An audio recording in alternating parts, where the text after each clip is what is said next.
les diagnostics sont souvent tardifs, en tout cas dans les cancers gynécologiques. Alors pourquoi les femmes ne s'alertent pas plus vite? Pour moi, il y a deux raisons essentielles.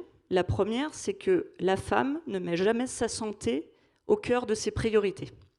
Et une enquête IFOP l'illustre de manière très frappante. Sur 1000 femmes interrogées en début d'année, une femme sur deux a déclaré avoir annulé ou reporté sa consultation chez un gynécologue, puisqu'elle l'a jugée non prioritaire.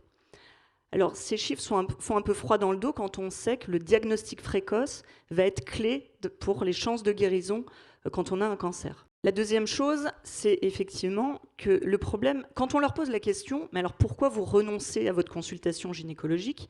Le premier point, et on l'a vu ce matin dans le baromètre, c'est le délai pour avoir un rendez-vous. Et le deuxième point, c'est la charge mentale, la charge familiale, qui est jugée trop lourde pour avoir le temps de prendre soin de soi.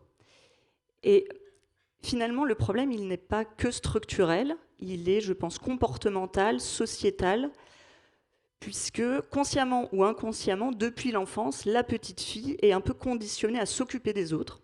Et ça s'illustre aussi à l'âge adulte, puisqu'une femme va déjà mettre au cœur la santé plutôt de son conjoint, au cœur de ses priorités, puis de ses enfants, puis de celle de ses parents qui vieillissent, avant de penser à elle. Et un chiffre est très marquant, c'est qu'en France, 70% des aidants familiaux sont des femmes.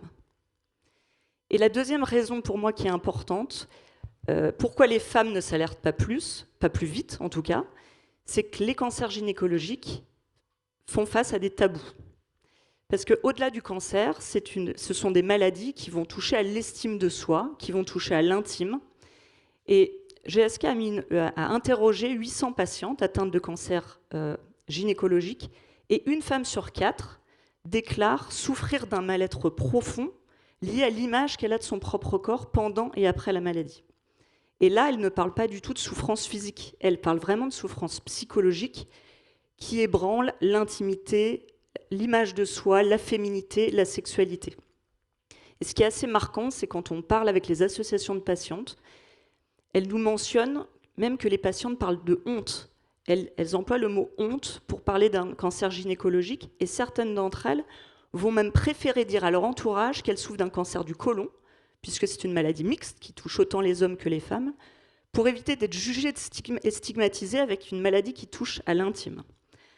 Donc, vous l'aurez compris, il faut vraiment lever les tabous sur les cancers gynécologiques, puisqu'au total, c'est plus de 15 000 Françaises qui vont être touchées par un cancer gynécologique, quel qu'il soit, chaque année.